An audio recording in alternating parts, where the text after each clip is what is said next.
ప్రవక్త ఎట్లాంటి ఆశీర్వాదం పొందుకున్నాడు, ఎట్లాంటి శక్తిని పొందుకున్నాడు. సో నేను మొట్టమొదటి చెప్పబోయే మాట ఏంటంటే దేవుని ప్రత్యక్షతను పొందుకోవడం. దేవుని ప్రత్యక్షతని ఎలా పొందుకుంటాం?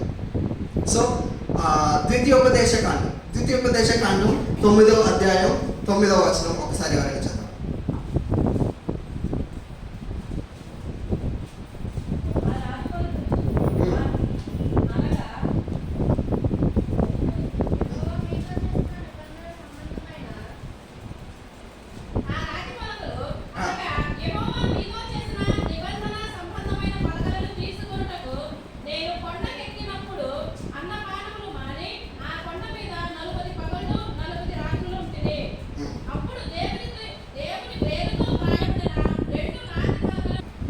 సో ఇక్కడ మనం చూసినట్లయితే మోషే సినాయి పర్వతం మీద 40 దినాలు ఉపవాసం ఉండి ప్రార్థించాడు. ఎన్ని దినాలు? 40 దినాల ఉపవాస ప్రార్థన అంటే మోషే జీవితంలో ఒక అద్భుతమైన కార్యం జరిగింది. అదేంటో తెలుసా? దేవుడు ఎవరికి ఇవ్వని ప్రత్యక్షత ఒక మోషేకి మాత్రమే దర్శనం ఇచ్చినాడు. ఇది ప్రత్యక్షమైన దర్శనం మోషేకి ఇచ్చినాడు. బైబిల్ మొత్తంలో మీరు చూడండి, బైబిల్ మొత్తంలో ఎవరు ప్రత్యక్షత పొందలేదు. ఒక మోషే మాత్రమే 40 దినాలు ఉపవాసం ఉండడం వల్ల దేవుడు మోషేకి ప్రత్యక్షమై దేవుడికి ఏం ఆజ్ఞలు ఇచ్చినాడు? ఎన్ని ఆజ్ఞలు ఇచ్చినాడు? 10 ఆజ్ఞలు. 10 ఆజ్ఞలు ఏంటంటే దేవుడి స్వతహస్తాలతో రాయబడిన 10 ఆజ్ఞలను దేవుడు మోషేకి ఇచ్చినాడు. నిర్గమకాండం 34వ అధ్యాయం. నిర్గమకాండం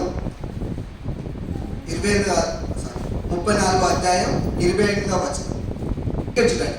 సో మోషే ఏంటంటే 40 దినాలు సినాయి పర్వతం మీద ఉపవాసం ఉండి ప్రార్థిస్తున్నప్పుడు ఏంటంటే దేవుడు ఏం చేసినాడు? దేవుడు స్వతహస్తాలతో రాసిచ్చిన 10 ఆజ్ఞలని దేవుడు మోషేకి ప్రసాదించినాడు.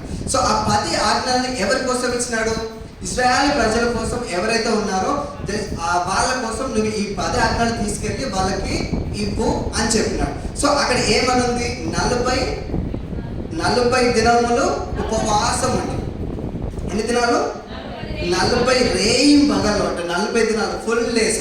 మనం ఎట్లుంటాం? ఫాస్టింగ్స్ మార్నింగ్ నుంచి ఆఫ్టర్నూన్ వరకు ఉండి ఆఫ్టర్నూన్ తినడం ఒకటే ఉపవాసన, అండ్ మార్నింగ్ నుంచి ఈవినింగ్ వరకు ఉండేసి ఈవినింగ్ తినడం ఇంకొక ఉపవాసం, అండ్ ఫుల్ డే ఉండడం ఇంకొక ఉపవాసంగా మనం ఆచరిస్తూ ఉంటాం. బట్ మోషే ఏం చేసినాడు? 40 దినాలు రేయింబగలు అంటే మార్నింగ్ ఈవినింగ్ 40 దినాలు దేవుడు మోషే ఉపవాసం ఉండి ప్రార్థించడం వల్ల ఏమైంది?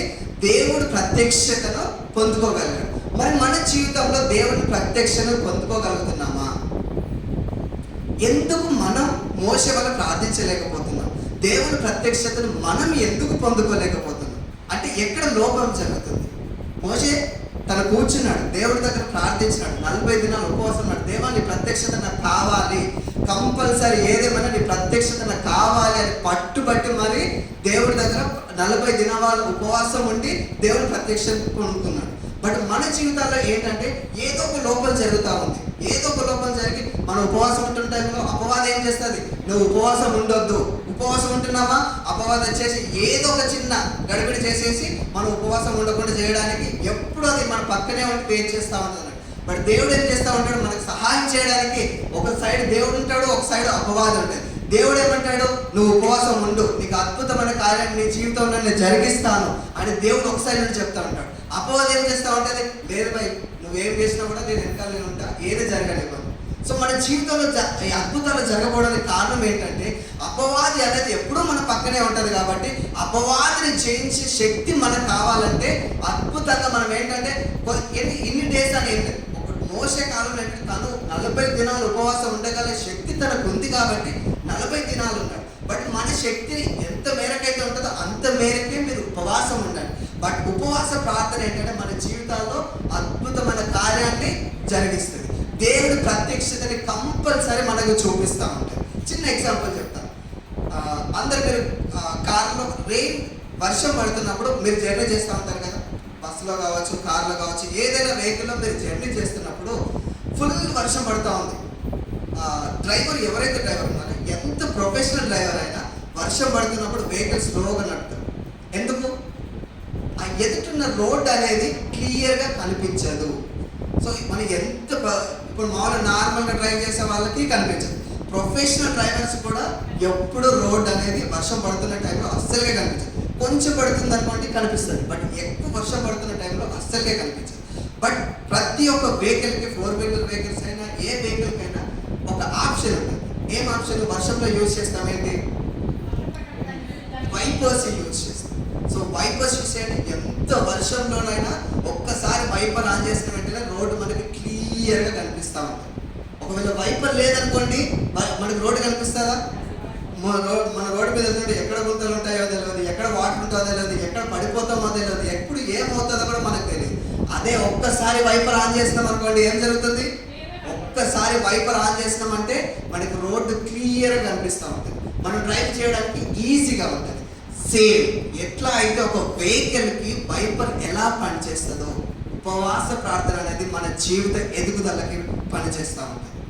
ఎప్పుడైతే మనం ఉపవాసం మనం రెగ్యులర్గా ప్రేయర్ చేస్తూ ఉంటాం, రెగ్యులర్గా ఆరాధన చేస్తూ ఉంటాం, బైబిల్ చదువుతూ ఉంటాం, అన్నీ చేస్తూ ఉంటాం. బట్ మన జీవితంలో ఎటువంటి కార్యం జరగకపోవచ్చు.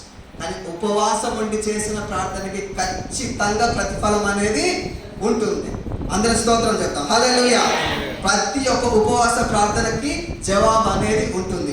ఎలాగైతే ఒక కార్కి కానీ ఒక బస్సుకి కానీ వైపర్ పనిచేస్తూ ఉంటుందో ఉపవాస ప్రార్థన మన జీవితంలో, మన కుటుంబంలో ఎటువంటి ఇష్యూస్ అయితే మనం ఫేస్ చేస్తున్నామో, ఎటువంటి పరిస్థితులనైతే మనం ఎదుర్కొంటున్నామో, ఎటువంటి అనారోగ్యాలను అయితే మనం ఎదుర్కొంటామో, దేవుడి ప్రత్యక్షత ద్వారా ప్రతి ఒక్క కార్యాన్ని మనకి దేవుడు స్పష్టంగా చూపిస్తూ ఉంటాడు.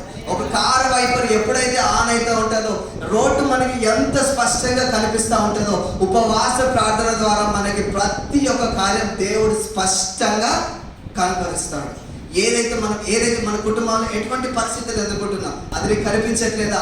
ఉపవాసం ఉండి ప్రార్థన చేయి. ఉపవాసం ఉండి ప్రార్థన చేసినప్పుడు దేవుడు దర్శనం ద్వారా నీకు ప్రతి ఒక్క కార్యాన్ని స్పష్టంగా చూపిస్తాడు. ఇదిగో బిడ్డ, నీ జీవితంలో ఈ కార్యం జరగబోతుంది. ఇదిగో నీకు ఉద్యోగం లేదా, నీ జీవితంలో ఉద్యోగం రాబోతుంది. అనారోగ్యంలో నుండి నువ్వు బాధపడుతున్నావా? ప్రతి ఒక్క అనారోగ్యం నుండి దేవుడు విడిపిస్తాడని ప్రతి ఒక్క కార్యానికి, ప్రతి ఒక్క ఇష్యూస్కి దేవుడు వైపర్ లాంటి, మనం ఎప్పుడైతే వైపర్ యూజ్ చేస్తామో అట్లాంటి ఉపవాస ప్రార్థన మనం చేస్తున్నప్పుడు దేవుడు ప్రతి ఒక్క దానికి మనకి సొల్యూషన్ అనేది చూపిస్తూ ఉంటాడు. ఎప్పుడైతే మనం ఉపవాసం ఉండి ప్రార్థన చేస్తామో అప్పుడు మనకి ఏం జరుగుతుంది? దేవుడి ప్రత్యక్షత అనేది జరుగుతుంది. దేవుడి ప్రత్యక్షత ఎప్పుడైతే మన మీద ఉంటుందో జరుగుతున్న ప్రతి ఒక్క ఇష్యూస్, మన కుటుంబంలో ఉంటున్న ప్రతి ఒక్క పరిస్థితి మనకి క్లియర్గా కనిపించి దేవుడు ప్రత్యక్షత. దేవుడు ఎప్పుడైతే మీకు దర్శనాలు చూస్తారా, దర్శనాల్లో మీకు ఇదిగో నీకు ఇది జరగబోతుంది, ఇదిగో మీకు మీ కుటుంబంలో ఈ మంచి గొప్ప కార్యం జరగబోతుంది, ఇదిగో మీ పరిస్థితుల్లో మీరుంటున్న ప్రదేశాల్లో ఒక గొప్ప కార్యాన్ని జరుగుతుంది అని మీకు దర్శనాల ద్వారా, ఆత్మ ద్వారా దేవుడు మీకు ముందే స్పష్టంగా కనపరుస్తా ఉంటాడు. మొదటి మాట ఏంటి మనది? దేవుడి ప్రత్యక్షత పొందుకుంటాం. ఎప్పుడు దేవుడి ప్రత్యక్ష పొందుకోవాలంటే మనం ఏం చేయాలి? మరి ఉపవాసం ఉండి ప్రార్థించాలి. ఎప్పుడైతే మనం ఉపవాసం ఉండి ప్రార్థిస్తామో అప్పుడు దేవుని ప్రత్యక్ష అనేది ఖచ్చితంగా మన జీవితాల్లో, మన కుటుంబాల్లో, మన పరిస్థితుల్లో ప్రతి ఒక్క విషయంలో దేవుని ప్రత్యక్షత అనేది మనతో ఉంటుంది. ఓకే. సో రెండో మాట ఏంటి? మరి దేవుని శక్తిని పొందుకోవడం. దేవుని ప్రత్యక్షను పొందుకుంటే ఏం జరుగుతుంది? మన జీవితాల్లో గొప్ప కార్యాలు జరుగుతూ ఉంటాయి. నెక్స్ట్ ఏంటంటే దేవుని శక్తిని పొందుకోవడం. మరి దేవుని శక్తిని పొందుకోవడానికి ఏం చేయాలి? అట్లాగే ఇప్పుడు మన బైబిల్ ఏంటంటే ఫస్ట్ మనం మోషకు చదువుకున్నాం కదా. మోషే ఏంటంటే 40 రోజులు ఉపవాసం ఉండి ప్రార్థించడం వల్ల దేవుని ప్రత్యక్షతను పొందుకోగలిగాడు. ఇప్పుడు రెండో మాటగా దేవుని శక్తిని పొందుకోవడం. దేవుని శక్తిని పొందుకోవడానికి ఏంటంటే మొదటి రాజుల గ్రంథం 19వ అధ్యాయం ఒక్కసారి. బలము చేత 40 రాత్రింబవళ్ళు. ఎన్ని డేస్? 40 రాత్రింబవళ్ళు. సో ఇక్కడ మనం ఎవరి కోసం చదువుతున్నామంటే ఏలియా కోసం చదువుతున్నాం. సో ఇప్పటి వరకు ఏంటంటే మోషే 40 దినాలు ప్రార్థించాడు. 40 దినాలు ప్రార్థించడం ద్వారా దేవుడి ప్రత్యక్షత అనేది మోషే పొందుకోగలిగాడు. సో ఇక్కడ వచ్చేసి ఏంటంటే ఏలియా బైబుల్లోనే మంచి రోషం కలిగిన ప్రవక్త ఎవరు అంటే ఏలియా పేరే మొట్టమొదటిసారి ఎవరైనా చెప్తారు. రోషం కలిగిన ప్రవక్త ఎవరు? ఏలియా. సో ఏలియాకి ఏంటంటే కొన్ని సిచ్యువేషన్స్ ఎదుర్కొంటూ ఉంటాడు. ఏలియా ఎక్కడ ఉంటాడు? ఇశ్రాయేలీయుల దేశంలో ప్రవక్తగా పనిచేస్తున్నాడు. ఇశ్రాయేలీయుల దేశానికి ఏంటి అంటే అహాబు అనే రాజు అప్పుడు ఉన్నాడు. ఆ ఇశ్రాయేల్ దేశానికి అహాబు రాజు ఉన్నప్పుడు ఏంటంటే అహాబు రాజు మంచి కోపంతో ఉంటాడు. ఏ కార్యం జరిగించాలన్నా ఆ దేశ ప్రజలకి ఎప్పుడు ఏ కార్యాన్ని జరిగించడానికి ఛాన్స్ ఇవ్వడు. సో అట్లాంటి టైంలో ఏంటంటే దేవుడు ఏం చేస్తున్నాడు? ఏలియాని అహాబు దగ్గరికి పంపించినాడు. ఏమని పంపించినాడు? నువ్వు అహాబ్ దగ్గరికి వెళ్ళి ఏలియా, అక్కడికి వెళ్ళి ఏం చేయాలంటే అక్కడ అహాబు రాజుకి దేవుని సువార్తను ప్రకటించు అని ఏలియాతో చెప్పినాడు. సో అక్కడ ఏం జరిగింది? ఏలియా అహాబు రాజు దగ్గరికి వెళ్ళినాడు. రాజు దగ్గరికి వెళ్ళి ఆ రాజు ఏమంటారు, రాజు దర్బార్ అంటారు కదా. రాజు దర్బార్ అంటే ఎంత పెద్ద ఉంటుంది? రాజమహల్ అంటే చాలా పెద్ద ఉంటుంది. ఆ గేట్ దగ్గర నుంచి ఆ రాజు కూర్చున్న ప్లేస్ వరకు వెళ్ళాలంటేనే చాలా టైం పడుతుంది. సో ఆ గేట్ దగ్గర నుంచి రాజు వరకు వెళ్ళడానికి చాలా మంది సైనికులు ఉన్నారు. అయినా సైనికులు ఏంటంటే ఎప్పుడైతే ఏలియా ఆ రాజు దర్బారికి ప్రవేశించి నడుస్తున్నాడో దేవుడి కాంతి అక్కడున్న పక్కన సైనికులకు కనిపించి ఏం జరిగిందంటే ఏలియాని ఎవ్వరు ఆపడానికి సాహసం చేయలేదు. ఏలియా అట్లనే నడుచుకుంటూ డైరెక్ట్ అహాబు రాజు దగ్గరికి వెళ్ళిపోయి అప్పుడు ఏం చేసినాడు? దేవుని సువార్తని అహాబుకు ప్రకటించినాడు. దేవుని సువార్తను అహాబుకు ప్రకటించే అంత శక్తి ఎవరికైనా ఉంటుందండి? రాజు దగ్గరికి వెళ్ళేసి, ఇప్పుడు ఎగ్జాంపుల్ చెప్తున్నాను, ఇప్పుడు మనం ఏదైనా టెంపుల్ ఉందనుకోండి, ఏదైనా టెంపుల్ దగ్గరికి వెళ్ళేసి జరిగించబోతున్నాడు, నా దేవుడు ఇశ్రాయేలీయులకు గొప్ప కార్యాలను జరిగించబోతున్నాడు అహాబు రాజుకి ఒక సువార్తని ప్రకటించినాడు. సువార్తను ప్రకటించిన తర్వాత మరి అహాబు రాజు ఏం చేసినాడు?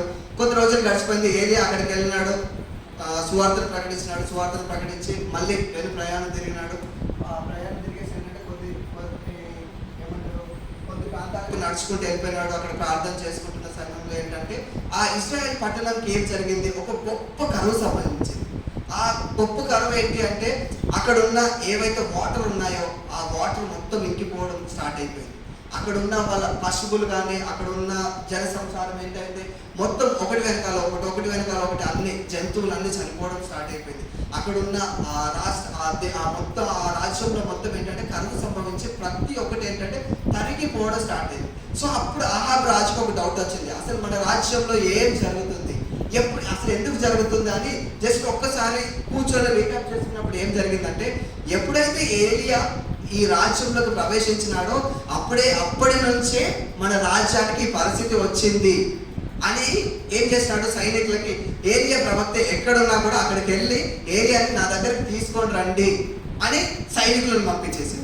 సో సైనికులను పంపించిన వెంటనే ఏం జరిగింది అంటే ఏలియా దేవుడికి చెప్పినాడు, దేవా మరి నీవైతే నన్ను పంపించినావు, అక్కడికి పంపించి నువ్వు అహాబు రాజుకు నువ్వు సువార్తను ప్రకటించమని చెప్పినావు, మరి నీ మాటను నమ్మి నేను వెళ్ళి ఇట్లా రాజు దగ్గరికి వెళ్ళి నీ సువార్తను ప్రకటించినాను, మరి రాజేమో నా మీద కోపంతో నుండి ఇట్లా సైనికులను నన్ను చంపమని సైనికులు నా మీద పంపిస్తున్నాను, మరి ఇప్పుడు నేను ఏం చేయాలి దేవా అని ఏలియా ప్రార్థించినప్పుడు దేవుడు అప్పుడు ఒక మాట చెప్తాడు, ఏలియా నువ్వు ఇట్లాంటి పరిస్థితి వచ్చింది కదా, నువ్వేంటంటే ఏమంటారు కేరాయి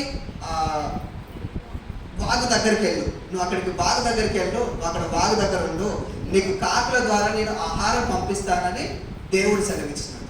దేని ద్వారా అండి? కాకుల ద్వారా. కాకులు మనకు ఆహారం తీసుకొస్తాయండి. మన పక్కన ఉన్న వాళ్ళు మనకు ఆహారం పెట్టడమే మహా ఎక్కువ ఇప్పుడు మనం ఉంటున్న జనరేషన్లో. అలాంటిది కాకులు కానీ ఏదైనా జంతువులు కానీ మనకు ఆహారం తీసుకొస్తాయా? తీసుకురాం. ఎప్పుడైతే ఏలియా 40 దినాలు ఏంటంటే 40 దినాలు ప్రార్థించక ముందు ఉపవాసం ఉన్న ముందు ఏం చేసినాడు? తినేసినాడు. అక్కడ ఏమనుంది? తిన్నాడు. తిన్న తర్వాతనే తను 40 దినాలు ఆ శక్తితోనే 40 దినాలు తన ప్రయాణాన్ని కొనసాగించాడు.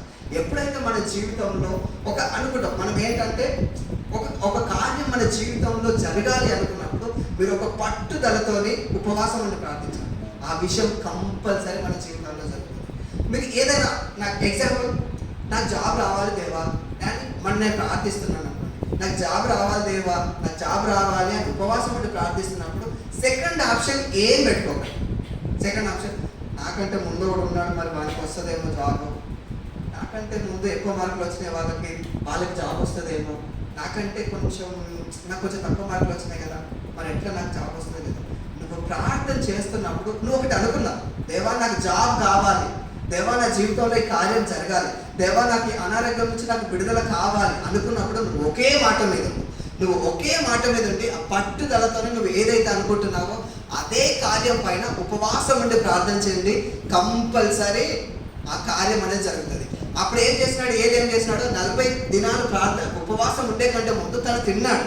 తిని ఏమనుకున్నాడు, అక్కడ ఏమనుంది, తిన్న తర్వాత నీకు ఏమైతే పని అప్పచెప్పినానో ఆ పని నీకు ముందుంది, సో నువ్వు ఇప్పుడు తినేసేయు, నువ్వు తినేసి నువ్వు వెళ్ళు అంటే ఏం చేస్తున్నాడు, తిన్నాడు. అది తిని ఆ శక్తితోనే ఆ 40 దినాలు అనేది కొనసాగించినాడు. ఆ 40 దినాలు కొనసాగించడం వల్ల ఏం జరిగింది, ఏలియా జీవితంలో అద్భుతమైన కార్యాలు దేవుడు క్రియేట్ చేసినాడు. ఏం చేసినాడు, కాకుల ద్వారా ఏలియాకి ఆహారం అందించినాడు. కాకుల ద్వారా అది ఇంపాసిబుల్. ఒక కాకి ఎక్కడో నుంచి వచ్చి ఎక్కడో వాగు పక్కన ఉన్న ఒక మనిషి అక్కడ ఉన్నాడు అనే విషయం కూడా తనకు తెలియదు. అలాంటిది కాకుల ద్వారా దేవుడు ఆ కార్యాలు ఎట్లా ఉంటాయి, అద్భుతంగా ఉంటాయి. అది మనం నమ్మలేము, ఇది జరిగిందా అనేది కూడా మనం తెలియలేదు. అలాగే మన జీవితంలో కూడా ఏదైతే మనం అనుకుంటున్నామో మనకు తెలియకుండానే మన జీవితంలో దేవుడు అద్భుతమైన కార్యాలు చేస్తాడు. మీరు నమ్మండి. ఫస్ట్ ఎప్పుడైతే మీరు ఒక కార్యం కోసం మీరు ప్రార్థిస్తున్నారో, ఉపవాసం నుండి ప్రార్థిస్తున్నారో, ఫస్ట్ మీరు నమ్మకుండా దేవుడు అద్భుత కార్యాలు ఎప్పుడూ చేయడం. మనం ఎప్పుడైతే నమ్మకంగా దేవుడి దగ్గర ప్రార్థిస్తామో, దేవుడు యోహాను సువార్త 14:14 ఒక మాట ఉంటుంది, నా నామమున మీరు నన్ను ఏమి అడిగినను నేను చేతును అనే ఒక వాక్యం సెలవిస్తున్నాడు దేవుడు. ఎప్పుడైతే మనం నమ్మకంగా ఉండి ప్రార్థిస్తామో ఖచ్చితంగా ఆ మాటను దేవుడు నెరవేర్స్తానని దేవుడే అన్నాడండి మనతో. మరి మనం ఎందుకు ఇంత కుంగిపోయి ఉంటున్నాం? దేవుడే చెప్పినాడు కదా మనకి. దేవుడు నీకు జీవితంలో మీరు నన్ను ఏం అడిగినా కూడా నేను చేస్తానని దేవుడే చెప్పినప్పుడు మనం ఎందుకు తగ్గిపోయి ఉంటున్నాము? సో మనం ఎప్పుడైతే అద్భుతంగా ఎప్పుడైతే మనం ఒక మాట మీద ఉండి ఆ మాటని దేవుని దృష్టికి తీసుకెళ్ళి, దేవా ఇదిగో నేను దీనికోసం ప్రార్థిస్తున్నానయ్యా, దీనికోసం నేను ఉపవాసం ఉంటున్నాను, ఉపవాస ప్రార్థనలో నేను ఇంకా ఆత్మీయంగా ఎదగాలి అనుకుంటున్నాను, ఆత్మీయంగా నువ్వు ఎదగలేకపోతున్నావా, ఉపవాసం ఉండి చూడండి అద్భుతంగా ఎట్లా జరగాలి అని ఒక్కసారి ఉపవాసం ఉండి ఏదైతే నువ్వు ఉపవాసం ఉన్న రోజు ఉంటుందో నీ స్కెడ్యూల్ ఏదైతే ఉంటుందో దాంట్లో నువ్వు కొంచెం టైం దేవుని కోసం కేటాయించి, దేవా ఇదిగో నేను ప్రార్థిస్తున్నానయ్యా, నేను ఉపవాసం ఉండి ప్రార్థిస్తున్నాను, నా జీవితంలో కార్యం జరిగించండి. మోషే జీవితంలో కార్యం జరిగించావు దేవా, నా జీవితంలో జరిగించండి. ఏలియా జీవితంలో కార్యాన్ని జరిగించావు దేవా, నా జీవితంలో జరిగించండి అని ఎప్పుడైతే మీరు ప్రార్థన చేస్తారో మీ ఉపవాస ప్రార్థనకి దేవుడు అద్భుత రీతిగా జవాబులు దయచేస్తారు. హల్లెలూయా. ఓకే, ఇప్పుడు ఏలియా ఉన్నాడు కదా, ఏలియా తర్వాత నెక్స్ట్ ఎవరు ఉంటారు? ఏలియా ఒక శిష్యుడు ఉంటారు. ఏలియా యొక్క శిష్యుడు పేరు ఎలీషా అద్భుతమైన శిష్యుడు. బైబిల్లోనే మంచి శిష్యుడు ఎవరు అంటే ఎలీషా. ఎట్లుంటాడంటే దేవుడు బైబిల్ మొత్తంలో దేవుడి దగ్గరికి ఆరోహణమైన వ్యక్తులు ఒక ఇద్దరు ఉన్నారు. దాంట్లో ఏలియా. ఇప్పుడు ఏలియా ఎంత మంచి ప్రవక్త, ఎంత గొప్ప ప్రవక్త అయితే, ఇప్పుడు మోషేకి ఎట్లయితే దేవుడు దర్శనమిచ్చాడు, దేవుడు ప్రత్యక్షమైన దర్శనం ఇచ్చాడు, ఏలియాని ఏం చేస్తున్నాడు దేవుడు?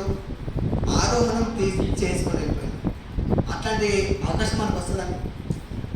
దేవుడు ప్రత్యక్షంగా వచ్చి, దేవుడు ఎట్లా వచ్చినాడని ఉంటుంది, మళ్ళా అగ్ని రథముల ద్వారా వచ్చి ఏలియాని ఆరోహణం చేసుకొని వెళ్ళిపోయినాడు అని బైబిల్ సెలవిస్తుంది.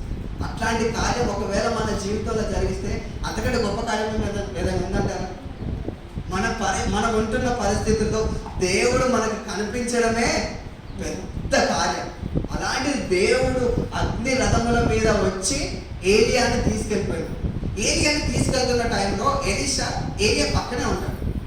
ఏమంటాడు ఈ ఏలియా ఉన్న ఎలీషా ఇద్దరు నడుచుకుంటూ పోతుంటే ఆ పక్కన ఉన్న వ్యక్తులు ఏమంటారు, ఎలీషా నీకు తెలుసా ఇప్పుడు దేవుడు రాబోతున్నాడు, ఏలియాని తీసుకొని వెళ్ళిపోతున్నాడు, ఆ విషయం నీకు తెలుసా అని ఎలీషాని అడుగుతారు. ఎలీషా ఏమంటాడు, నాకు తెలుసులేవయ్యా, ఇప్పటికే ఏలియాని తీసుకెళ్ళిపోతాడేమో అన్న భయంతో ఎలీషా ఉంటాడు. ఒకవేళ ఏలియా వెళ్ళిపోతే ఎలీషా పరిస్థితి ఏంటో ఎలీషాకు తెలియట్లేదు. ఎందుకంటే ఎలీషా శిష్యుడు మాదిరిగా మాత్రమే ఉన్నాడు. శిష్యుడు మాదిరిగా ఉన్నాడు కాబట్టి ఎలీషాకి ఏంటి ఒక చిన్న భయం, ఒకవేళ ఏలియా వెళ్ళిపోతున్న పరిస్థితి ఏంటి అని చిన్న భయంలో నుండి ఎవరు వచ్చి అడిగినా, ఇప్పుడు ఎలీషా మరి దేవుడు వచ్చి ఇట్లా ఏలియాని తీసుకెళ్ళిపోతున్నాడు అంటే మరి నీ పరిస్థితి ఏంటి అని అడిగితే, నాకు తెలుసండి, మీరు నాకు ప్రతిసారి నాకు గుర్తు చేయకండి అని. అట్లా దారిలో నుంచి వెళ్తుంటే ఎంతమంది అడిగితే అంతమందికి అదే ఆన్సర్ చేస్తున్నాడు, నాకు తెలుసు నాకు తెలుసు నాకు తెలుసు అని చెప్తున్నాడు. సో అప్పుడు ఏలియా ఏం చేస్తున్నాడు, ఎలీషాని ఒక క్వశ్చన్ అడిగినాడు, ఎలీషా మరి నేను వెళ్ళిపోతున్నాను కదా, నేను వెళ్ళిపోయే ముందు నీకు ఏం కావాలో కోరుకో అని ఎలీషాని ఒక మాట అడుగుతాడు. ఎలీషాని ఒక మాట అడిగినప్పుడు ఏంటంటే, ఇంకా ఎలీషాకి తెలుసు ఓకే ఏలియా వెళ్ళిపోయే సిచ్యువేషన్ ఉంది అనేది ఎలీషాకి తెలుసు. ఎలీషాకి తెలిసి ఎలీషా ఏమని అడుగుతాడంటే, ఎన్ని పాలండి, నీకు కలిగిన ఆత్మలో 2 పాలు నాకు కలుగ చేయమని అడిగినాడు. ఏలియానే మంచి ప్రవక్త, ఏలియా అద్భుతాలు చేసే ప్రవక్త. ఏలియానే అద్భుతాలు చేస్తాడు అంటే ఎలీషా ఏమన్నాడు, 2 పాలు దయచేయమని అన్నాడు. ఒక కార్యాన్ని మనం ఒకసారి చేస్తే ఒక జాబ్ వస్తేనే మస్తు గ్రేట్ అండి. అలాంటి 2 జాబ్లు వస్తే ఎంత హ్యాపీగా ఉంటుంది. అట్లా మన జీవితంలో ఎలీషా జీవితంలో ఏదైతే 2 కార్యాలు, ఏదైతే 2 పాలు జరిగిందో, ఎలీషాకి ఎప్పుడైతే ఏలియా అడుగుతాడు, అది ఏమని అడుగుతాడు, నాకు 2 పాలు దయచేయమన్నప్పుడు ఏంటంటే ఏలియా అప్పుడు ఒక మాట అంటాడు. అదొకసారి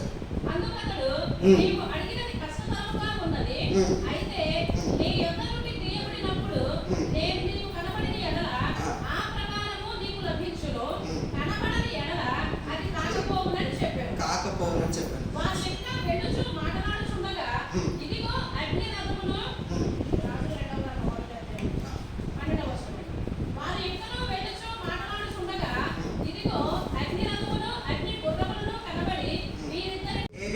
ఏలియాకి తెలిసింది వెళ్ళిపోతున్నాడని, ఎలీషాకి తెలిసింది, ఏలియాకి తెలిసింది.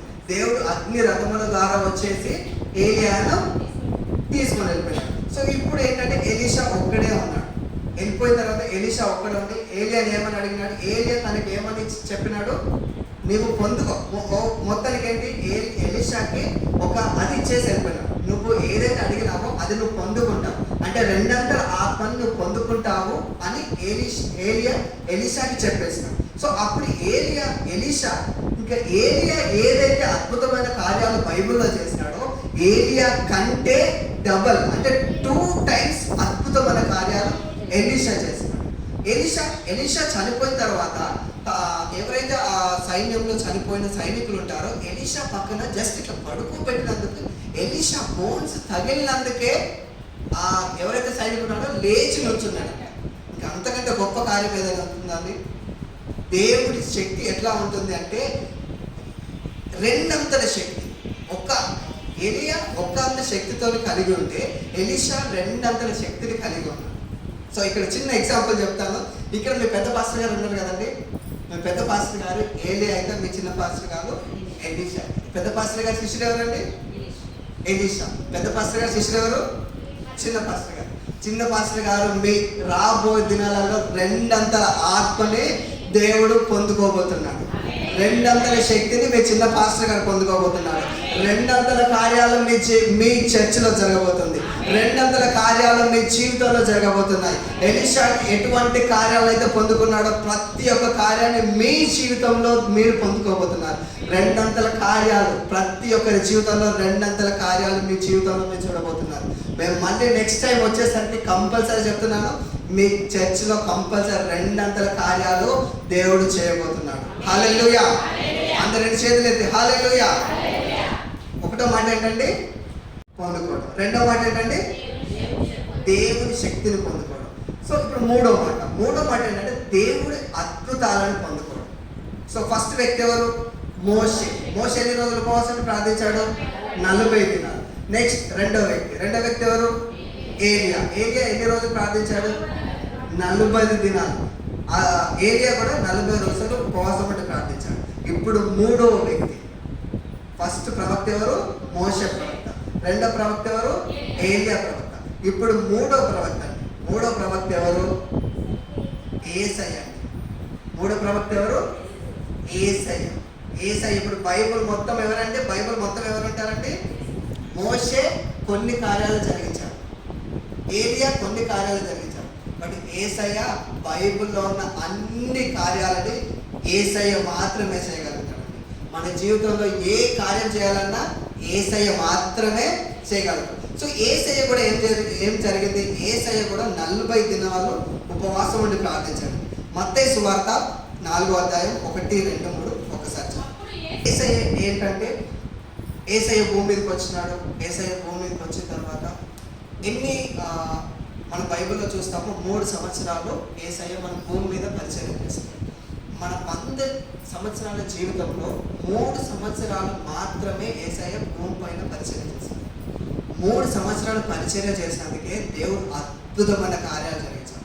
బైబిల్ మొత్తం యేసయ్య గురించే రాయబడింది. బైబిల్లో దేవుడు ఏదైతే కార్యాలు చేసిందో బైబిల్ మొత్తం యేసయ్య చేసిన కార్యాల ద్వారానే ప్రతి ఒక్కటి లిఖించబడింది. యేసయ్య ఏం చేసినాడు, యేసయ్య పరిచర్యను స్టార్ట్ చేసాడు.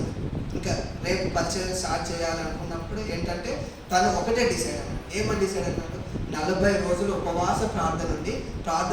ఉపవాస ప్రార్థన అయిపోయిన తర్వాత పరిచర్యను స్టార్ట్ చేయాలని డిసైడ్ అయిపోయినాడు. సో ఇప్పుడు మనం ఏం చేస్తున్నాము, మనం ఏదైతే అనుకుంటామో ఒకటి అనుకోండి. మీరు అనుకున్న తర్వాత దానికోసం మీరు ప్రార్థించాలి. మీరు ఒకటి స్టార్ట్ చేయాలనుకుంటున్నారా, మీరు ఏదైనా స్టార్ట్ చేయాలనుకున్నప్పుడు యేసయ్య పరిచయం స్టార్ట్ చేయాలి అనుకొని దానికంటే ముందు ఎటువంటి అపవాద శక్తులకు లోనవ్వకుండా ఉండాలంటే నేను ఫస్ట్ ఉపవాసం నుండి ప్రార్థిస్తే నాకు ఎటువంటి సాతాన్ని ఎదిరించే శక్తిని యేసయ్య పొందుకోగలుగుతాడు.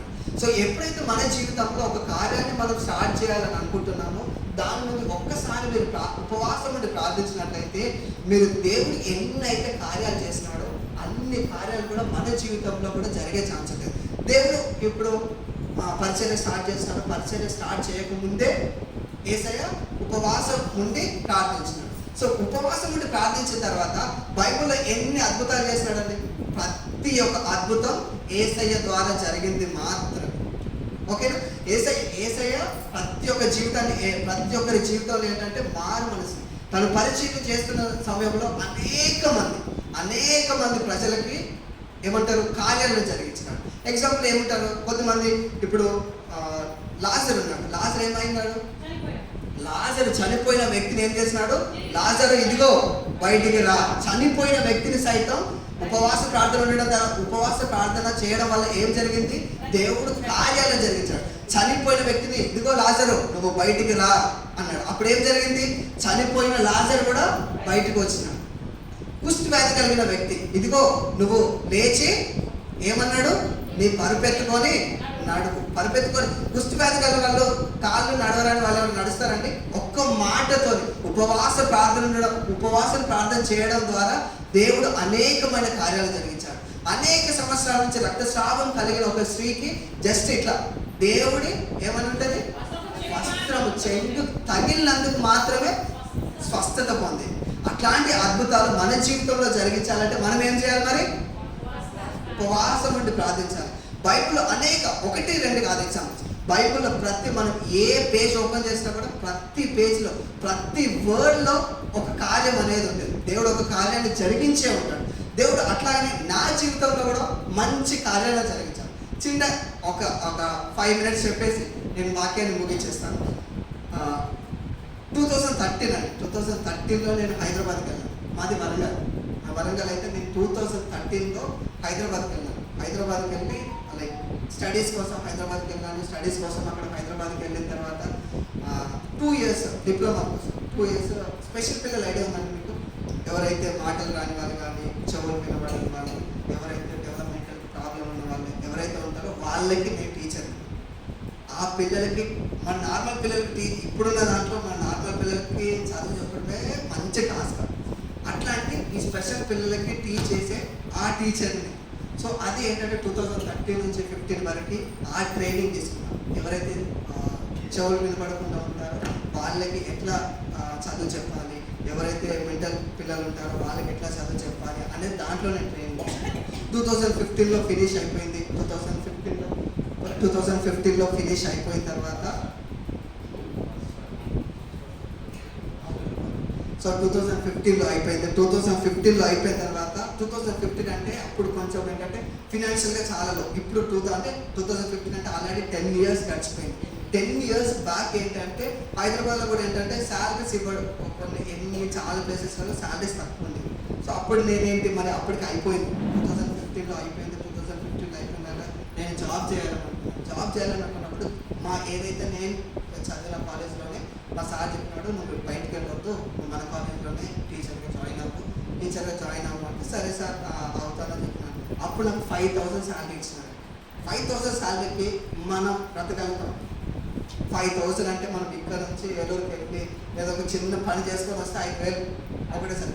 ఆ 5,000 కోసం ఒక 30 రోజులు పని చేస్తే 5,000 వచ్చింది. సో అప్పుడు ఏంటంటే 5,000 సరిపోవట్లేదు దేవా, మరి ఏం చేయాలి? ఈ లైక్ 2 years అయిపోయింది, 2 years చదువుకున్నాను, కానీ జాబ్ ఏంటంటే సాటిస్ఫాక్షన్ లేదు, మనీ రావట్లేదు దేవా, మరి ఏం చేయాలి అని అనుకొని అక్కడ నుంచి బయటకు వచ్చేసి చాలా వేరే ప్లేసెస్, రియల్ ఎస్టేట్లో జాబ్ చేసినాను, వేరే దగ్గర జాబ్ చేసినాను, ఒక 4-5 కంపెనీస్లోకి వెళ్ళి జాబ్ చేసినాను. ఆ జాబ్ ఎక్కడికి వెళ్ళినా కూడా జాబ్ సాటిస్ఫాక్షన్ లేదు అండ్ శాలరీ లేదు. మనీ పరంగా చాలా ఇబ్బందులు ఎదుర్కొన్నాను. ఏంటంటే ఒకనొక టైంలో ఏంటంటే నేను హైదరాబాద్కి వెళ్ళిన టైంలో నా దగ్గర బండి లేదు. సో బండి లేకపోతే నేను ఎక్కడైతే నేను రూమ్ తీసుకున్నాను ఆ రూమ్ దగ్గర నుండి నేను ఆఫీస్ వరకు నడుచుకుంటూ వెళ్ళిన రోజులు కూడా. నా రూమ్ ఎంత ఉంటుంది తెలుసా అండి? దీంట్లో ఇక్కడ వరకు ఉంటుంది, అక్కడ నుంచి ఇక్కడ వరకు. ఒకరు పడుకుంటే మళ్ళీ ఇంకొకరు పడుకోవడానికి కూడా స్పేస్ ఉంటుంది. సో నేను ఆ రూమ్లో ఉన్న రోజు నేను అనుకున్నాను, దేవా ఈ రూమ్ కోసం నేను ఏదో ఒక రోజు నీ మందిరంలో ఒక అద్భుతమైన సాక్ష్యాన్ని చెప్పాలి దేవా అని నేను ఆ రోజు డిసైడ్ అయినాను. నాకు ఒక 10 సంవత్సరాల తర్వాత దేవుడు ఒక మంచి అవకాశం ఇచ్చినాడు. ఆ రూమ్లో ఎట్లంటే నేను ఆ రూమ్లో ఉన్నన్ని రోజు అదే అనుకున్నాను, దేవా ఈ రూమ్లో నేను ఉంటున్నానంటే ఈ రూమ్లో నుంచి నేను బయటకు వెళ్తున్నానంటే ఒక పెద్ద ఇంట్లోకి నేను వెళ్ళాలి దేవా, అట్లా నన్ను ఆశీర్వదించు దేవా అని నేను అప్పుడే ప్రార్థించినప్పుడు ఏంటంటే దేవుడు క్రమక్రమంగా నేను వేరే ఆఫీసులలోకి వెళ్ళడం, వేరే ఆఫీసులలో జాబ్ చేయడం అట్లా జరిగిపోతూ ఉంది. అయినా ఫినాన్షియల్గా ఇంకా సెట్ అవ్వలేదు దేవా, మరి ఫినాన్షియల్గా అప్పటికే ఏంటంటే మా ఇంటికి వెళ్ళట్లేదు.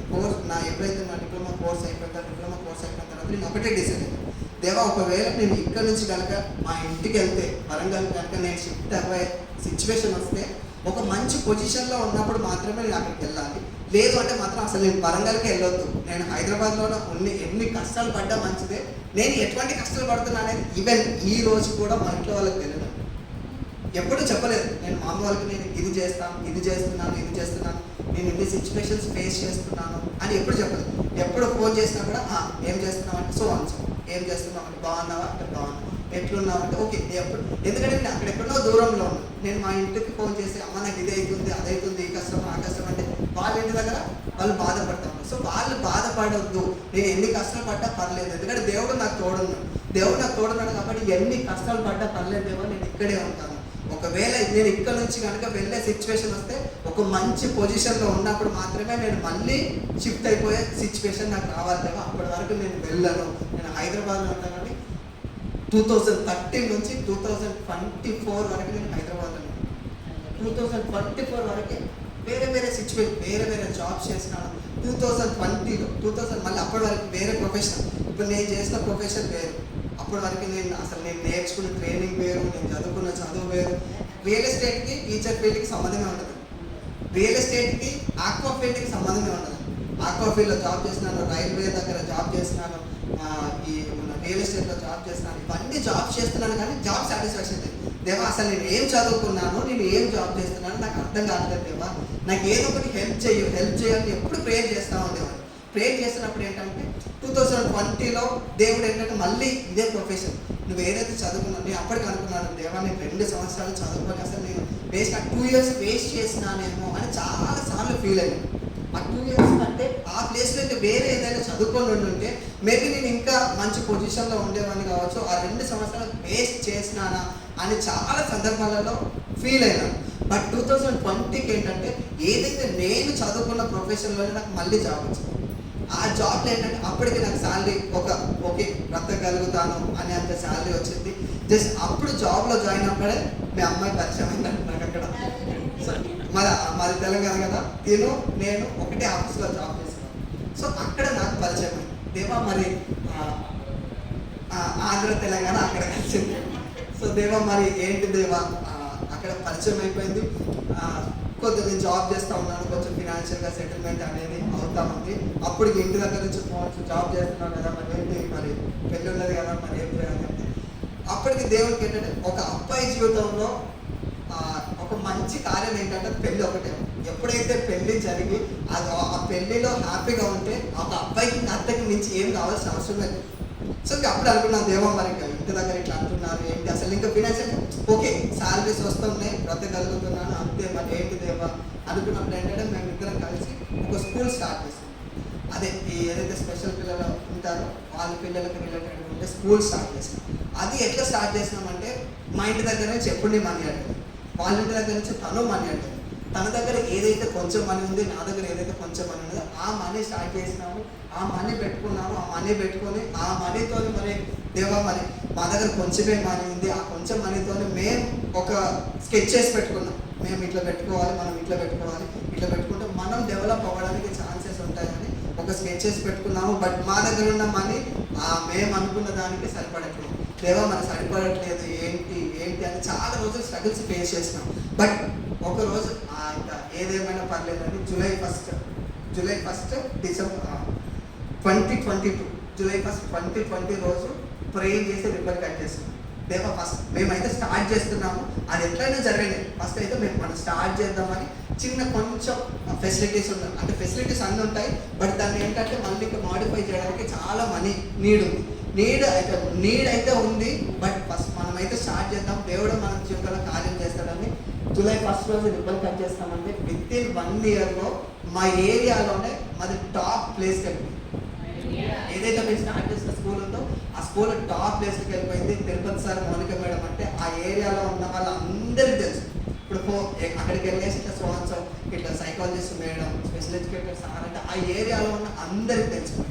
దేవుడు ఏంటంటే సో నేను అనుకున్నాను, అసలు నేను ఎక్కడున్నాను దేవా, ఎక్కడుండి నన్ను ఎక్కడి వరకు తీసుకొచ్చినాము అనుకున్నాను. అప్పుడే ఇంకా నా జీవితంలో ఏదైతే మేము అనుకున్నామో ఆ స్కూల్ మంచిగా రన్ అయింది, ఒక మంచి ప్లేస్లోకి వెళ్ళిపోయాను. అందరూ మమ్మల్ని గుర్తుపట్టే ప్లేస్లోకి వెళ్ళిపోయాను. మా దగ్గర 10 మంది స్టాఫ్ ఉన్నారు. మేమే ఒకప్పుడు లైక్ ఏంటంటే మేము శాలరీస్ కోసం పనిచేసిన వల్ల 10 మందికి శాలరీస్ ఇచ్చాం. 10 మందికి శాలరీస్ ఇచ్చే పొజిషన్కి దేవుడు మమ్మల్ని తీసుకొచ్చినాడు. అప్పుడు డిసైడ్ అయినాము, ఓకే మనం పెళ్లి చేసుకుందామని పెళ్లి చేసుకున్నాము. మీ అందరి సమక్షంలో చెప్తున్నాను, మీ అమ్మాయిని పెళ్లి చేసుకోవడం నేను అదృష్టంగా ఫీల్ అయ్యింది. ఎందుకంటే చూడండి దేవుడు ఎట్లాంటి కార్యాలు చేస్తాడంటే నేను అనుకోలేదు. నేను ఎక్కడో చిన్న పల్లెటూరులో పుట్టినాను, తెలంగాణలో ఎక్కడో పుట్టినాను, ఆంధ్రాకి వచ్చి ఆంధ్ర అమ్మాయిని పెళ్లి చేసుకుంటాను ఎప్పుడూ అనుకోలేదు. బట్ దేవుడు ఒక అద్భుతమైన రీతికి ఏంటంటే దేవుడు తనే నా పక్కన తీసుకొచ్చి తను ఎప్పుడైతే నా పక్కన ఉన్నదో నాకు ఇంకా ధైర్యం, ఓకే నేను దేవా ఈరోజు ఈ కార్యం చేయబోతున్నాను, నేను ఇది స్టార్ట్ చేస్తున్నాను, నాకు ఏదైనా కార్యం జరగాలి, నా కార్యం జరగాలంటే నాకు సపోర్ట్ ఉండాలి. దేవుడు నన్ను తనకి సపోర్ట్, దేవుడు ఏం చేస్తున్నాడో నాకు సపోర్ట్గా తనని నా పక్కన వచ్చినాడు. అట్లా మన జీవితంలో ఏంటంటే అద్భుత రీతిగా స్కూల్ స్టార్ట్ చేసినాము. అది బాగా రన్ అవుతాము. బాగా రన్ అవుతున్న టైంలో 1 ఇయర్ అయిపోయింది, సెకండ్ ఇయర్ వచ్చేసింది. సెకండ్ ఇయర్ వచ్చేసరికి ఏం జరిగింది, మేము ఏదైతే స్కూల్ స్టార్ట్ చేసినామో మేము స్టార్ట్ చేసిన వెంటనే మా పక్కన 8 స్కూల్స్ స్టార్ట్ చేస్తున్నాం. మేము స్టార్ట్ చేసిన మేము ఇక్కడ మెయిన్ రోడ్ దగ్గర స్టార్ట్ చేసినాం. మా పక్కన 8 సెంటర్లు అయిపోయింది. 8 సెంటర్లు అయిపోగానే ఏంటంటే ఒక్కొక్కటి డ్రాప్ అయిపోతుంది. మా దగ్గర ముందేంటి ఒక్క రోజు మాకు 6-7 అడ్మిషన్స్ జరిగింది. ఒకటే రోజులో 6-7 అడ్మిషన్స్ జరిగింది. ఇప్పుడు ఒక్కొక్క అడ్మిషన్ డ్రాప్ అయిపోతా ఉంది. అప్పుడు మాకు చిన్న టెన్షన్, ఏంటి ఏమో అవుతా ఉంది, ఏదో జరుగుతూ ఉంది, దేవా మాకు ఇట్లా జరుగుతూ ఉంది, మరి ఏం చేయాలి అని అప్పటికి కొంచెం చిన్నగా టెన్షన్ పడుతూ ఉన్నాము. బట్ ఒక చిన్న హోప్ ఏంటి, దేవుడు కంపల్సరీ మా జీవితంలో ఏదో కార్యం చేస్తాడు అని నమ్మకం ఉంది. బట్ ఎట్లంటే ఒక్కొక్క అడ్మిషన్ డ్రాప్ అయిపోతుంది దేవా అని మేము ఏంటంటే చిన్న టెన్షన్ పడుతూ ఉన్నాము. కానీ హోప్తో ప్రార్థిస్తున్నాం, దేవా మా జీవితంలో కార్యాన్ని జరిగించండి అని ప్రార్థిస్తున్న టైంలోనే దేవుడు అద్భుత రీతిగా నాకు గవర్నమెంట్ జాబ్ ఇచ్చింది. సో ఎప్పుడైతే మేము టెంపరీ ఏమంటారు బిజినెస్ అనేది టెంపరీ, ఎప్పుడు ఎట్లుంటుందో తెలియదు. ఆ ఏరియాలోనే మేమే టాప్లో ఉన్న పొజిషన్లో ఉన్న మేము రోజుకి తగ్గిపోతూ ఉంది ఆ బిజినెస్. మన కరోనా వచ్చిన టైంలో ఏం జరిగింది, కరోనా వచ్చిన టైంలో ఒక్కసారి పైన ఉన్న వాళ్ళు కింద వచ్చి పడిపోయినట్టు అయిపోయింది. సో అట్లాంటి సిచ్యువేషన్ మళ్ళీ అప్పటికి ఫస్ట్ కరోనా వచ్చింది, సెకండ్ కరోనా వచ్చింది. మేమేమో ఫుల్ మనీ ఇన్వెస్ట్ చేసి మా దగ్గర ఉన్న అమౌంట్ కాకుండా అప్రాక్స్ ఒక 20 lakhs కంటే ఎబో మేము ఖర్చు పెట్టుకున్నాం. ఆ 20 lakhs కంటే ఎక్కువ ఖర్చు పెట్టుకున్న తర్వాత అది కొంచెం కొంచెం డ్రాప్ అవుట్ అయిపోతా ఉంది. ఒకవేళ అంతలోపు మళ్ళీ ఏమంటారు, గవర్నమెంట్ అనౌన్స్ చేస్తుంటే థర్డ్ కరోనా వచ్చే ఛాన్సెస్ ఉన్నాయి. ఒకవేళ థర్డ్ కరోనా వస్తే మేము జీరో, ఇంకంతే, ఇక మాకు వేరే ఆప్షన్ కూడా లేదు. ఏదైతే మేము తీసుకున్న బిల్డింగ్ ఉందో